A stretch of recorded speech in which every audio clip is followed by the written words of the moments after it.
Thank you. The next question will be initially answered by candidates Wagner Nielsen.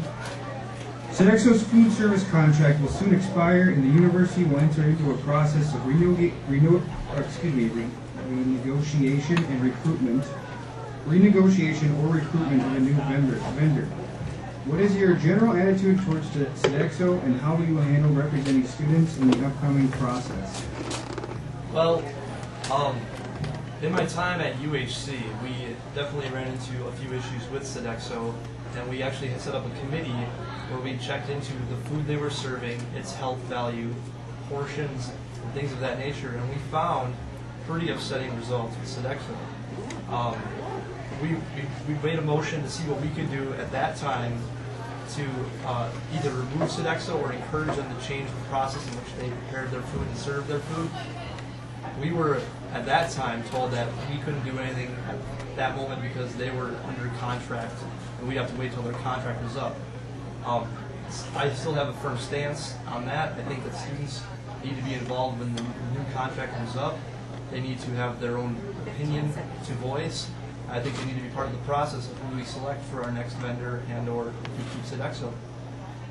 Thank you. Candidates Coyer Johnson.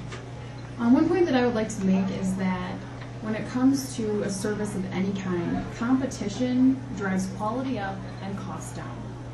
So when you're talking about food services on campus, I'm fairly certain that it would be challenging to get two different food services to cooperate and both be available at the same time.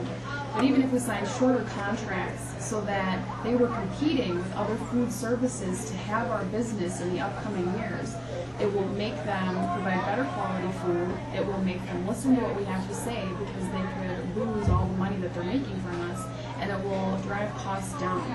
I find it very frustrating that I actually pay $2.50 for a little cup of fruit every morning, and I'm sure the rest of you feel the same way.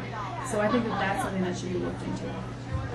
Another point to go along with competition is part of the reason Sodexo is our food service provider is because at one point in time, other than being the lowest bidder, they impress someone with their food quality. Competition will keep it so they have to impress people in order to get customers. Candidates Flodden Radcliffe. Yeah, I'm the current dining services chair for the Student Senate, and so I have firsthand experience with a lot of the issues that students bring up.